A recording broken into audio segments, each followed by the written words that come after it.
President, the bodyguard and the law. It's becoming a major political thriller, and it's happening in France, where Emmanuel Macron is facing the biggest crisis since he took office last year.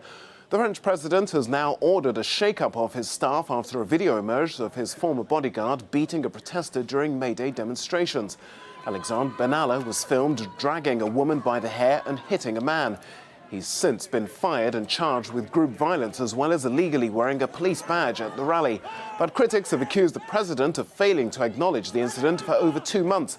And a parliamentary committee is now looking into whether the incident was covered up.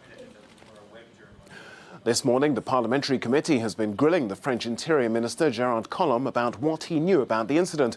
With me now to discuss this further is the European Affairs journalist, Stéphane de Vries. Stéphane, good to see you. What did the Interior Minister say? Well, actually, he didn't say a lot. There were a lot of questions, and it's still going on as we speak. And the answers he gave the most was, I was not informed about this. I did not know this person. I didn't know what he was doing there on the 1st of May. So basically, he's hiding behind, well, a lack of knowledge, which is quite peculiar for a Minister of Interior Affairs, of course. Sure. But how could he not know about this when Benalla himself was suspended for 2 weeks?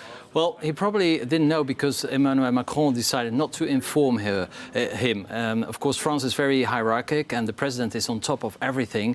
So if the president decides not to communicate anything, or his chief of staff, to the other ministers, then he simply doesn't know, even though the Minister of Home Affairs is technically the chief of the police, but he didn't know anything. Okay, can you explain to us why this scandal is so damaging to Emmanuel Macron? Well, it's extremely damaging because Emmanuel Macron, of course, was elected on a program of cleaning up French politics, of introducing transparency in French politics. France doesn't have a real tradition of transparency and openness like the democracies in Northern Europe, for instance. So this was a major issue of his election campaign. And now he's actually acting like all the other presidents before him, a very secretive, a secret police force maybe, covering up things, even sometimes lying, or at least some media are saying that the president has lied about these facts. So he's acting as all his predecessors. And that's, of course, very bad news, because now it looks like Emmanuel Macron,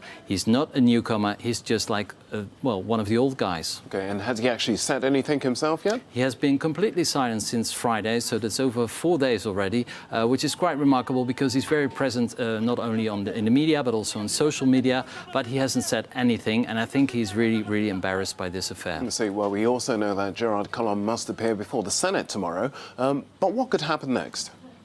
Well, of course, the Parliamentary Commission will do its work. A lot of people will be questioned before this commission, amongst them the Chief of Police of the city of Paris this afternoon.